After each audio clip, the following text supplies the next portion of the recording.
Hi, thank you for joining me for our short reflection for today, for Friday.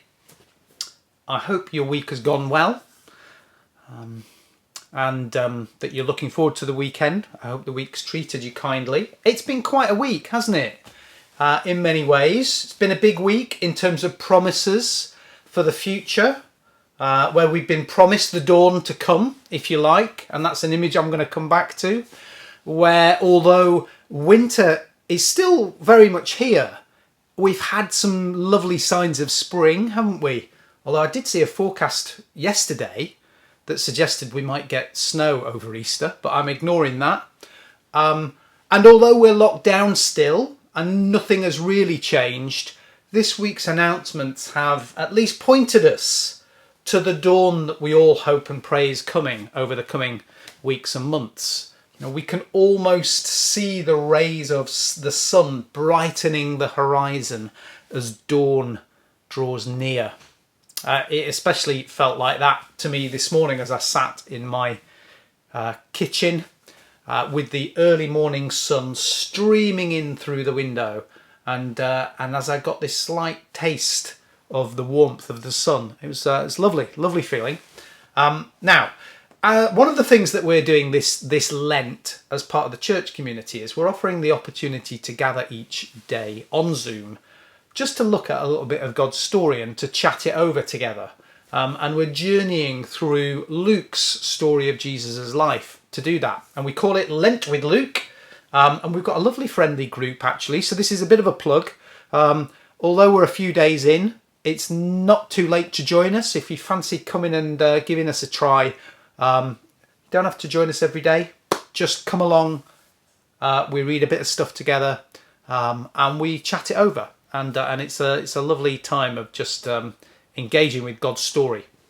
Now, one of the bits of the story that we were looking at last week was of a man called Zechariah and his wife Elizabeth, who were old and childless. And I won't go into the details of their story and exactly what happens to them, but it's a story of God coming into what feels like a very hopeless and lifeless situation, and bringing in life and hope, and in the process inviting Zechariah and Elizabeth to be part of God's story, as it were.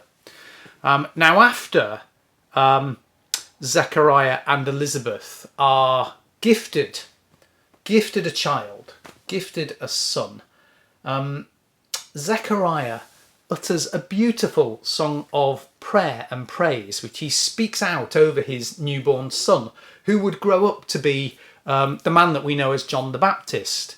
And it's a song of just full of thanksgiving and praise, and which talks deeply about what God's going to do, sort of through his son John, but more particularly through Jesus, who was to come.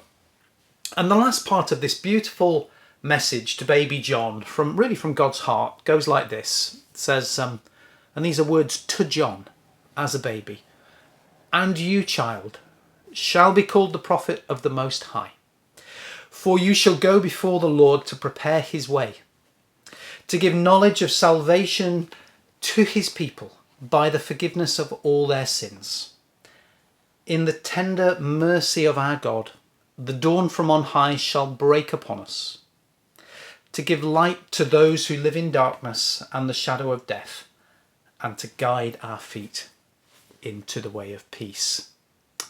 And it's a beautiful, beautiful vision of the way in which God intends to break a new dawn upon the world and to bring all those who are living in dark places out into his light and his life and his love.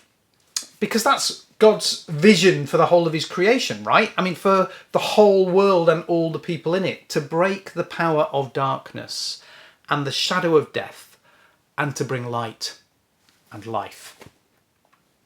Now, with that beautiful imagery that Zechariah used, he was, of course, talking about Jesus as the dawn that was about to break upon the world. God himself choosing to come into the world to share fully in what it means to be human. And the coming dawn would, of course, it would have been a perfect image for Zechariah to use, because metaphorically it was still dark. The sun was not yet up. Jesus was not yet born. But Zechariah could sense the first rays of light starting to illuminate the night sky. You know, he knew the dawn was coming in the same way that we can see that the dawn is coming. And as sure as the sun would rise in the morning, God would be doing something new through the birth of this new baby that wasn't even born yet. And of course, Zechariah was right, not because he was particularly clever, but because God had told him. Jesus was born, and in the process, the dawn from on high broke upon the world. And we see in Jesus' life, don't we? And of course, in his death and in his resurrection. And that's where we end up at Easter. God's dawn breaking upon us, giving light to those who live in darkness and the shadow of death, and guiding our feet into a new way, into a way of peace. And it's what Jesus promises to do for us today, you know, to find us, to seek us out in our dark and lost places, and to bring a new dawn of light and hope and life. So as we give thanks that it seems like the dawn might just be about to break upon the darkness that so many have been living through over the last year or so, and it seems like we might hopefully soon see the light of day, and I give thanks for that, and for that hope, like everyone else. But also this Lent, I also hope that as we journey towards the events of Easter, as we journey towards the cross and the resurrection of Jesus, that we would know this incredible hope that God offers to us. As people who experience the reality of being human, the reality of living in the shadow of death, that we would know this Jesus, who is the dawn that breaks into the world, bringing light, life, and hope. All other hope is temporary and provisional and subject to change, just like our roadmap out of lockdown might well be. And thankfully, the promise of the dawn from on high that Jesus offers us is not. So let me just finish by repeating the beautiful words at the end of Zechariah's prophetic words over his son, and this promise of what God was and is to do in the world.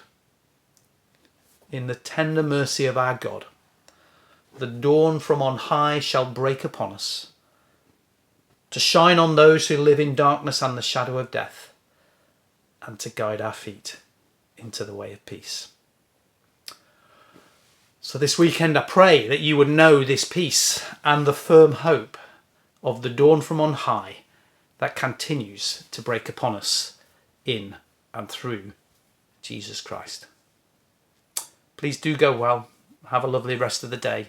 I wish you a wonderful and blessed weekend, and I look forward to seeing you soon. Bye-bye.